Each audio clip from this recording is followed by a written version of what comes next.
Esto se llama amortiguamiento. Pero esta cosa, ahora sí es cierto, el otro nombre es inductor. Entonces,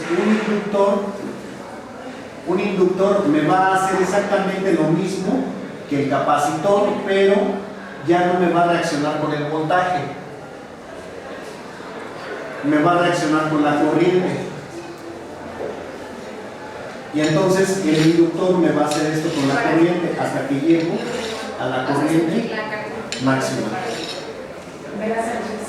Entonces, ya nada más para terminar la clase, quiero que se graben esta parte. Los capacitores amortiguan el voltaje, las bobinas amortiguan la corriente. Y eso es cuando estoy cargándolo, digamos, es la carga. ¿Qué pasa si se apaga el aparato? Entonces ahí la otra parte ya no la graba, ¿verdad? Moverla, sí.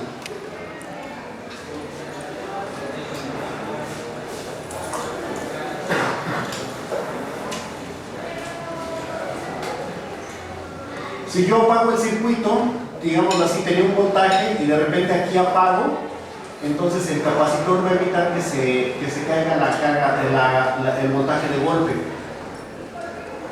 Tenía un voltaje inicial y entonces con respecto al tiempo el capacitor va a hacer esto, que el voltaje ya no caiga de vuelta a cero.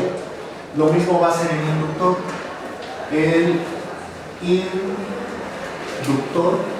El inductor me va a hacer exactamente lo mismo, pero con la corriente con respecto al tiempo. Entonces, si tenía una corriente inicial y de repente la apago, entonces el inductor va a hacer que la corriente no caiga de golpe a cero. Que me haga esto. Entonces, no sé en qué práctica lo vayan a hacer, pero en el osciloscopio van a observar un tren de ondas de voltaje. Ustedes van a poner esto, un tren de ondas.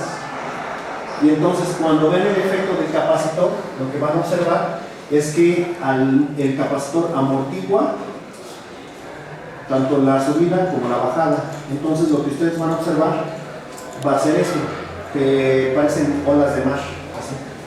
Le llaman aleta de tiburón también, por cómo va amortiguando. Eso lo van a ver en una práctica más adelante, en el osciloscopio. Pero bueno, eso es porque aquí entonces el voltaje, aquí el capacitor, aquí se está cargando y aquí está descargando, carga y descarga, y no se carga de golpe ni se descarga de golpe, sino que da un amortiguamiento. Y si pudieran, hay una función para ver corriente, pero no la van a manejar porque no confían en ustedes. Yo tampoco confiaría. Es que el problema, si mides corriente en el osciloscopio, es más fácil quemarlo. Así como sus multímetros, es más fácil quemarlo al medir corriente que al medir voltaje. Lo mismo con el osciloscopio. Entonces, si vieran lo mismo, si vieran corriente con un inductor, también podrían observar el mismo fenómeno. Entonces, si tú quieres amortiguar algo para que no se vaya a quemar con una descarga, pues le pones un capacitor y un inductor, o sea, una bobina. Y con ambos ya no se quema tan fácilmente en una descarga eléctrica. Esa es la función de ponerlos. Esa es una de las muchísimas funciones, porque iba a decir la función, una de las muchísimas funciones de poner un capacitor y un inductor juntos. Pero bueno, podéis ir en paz.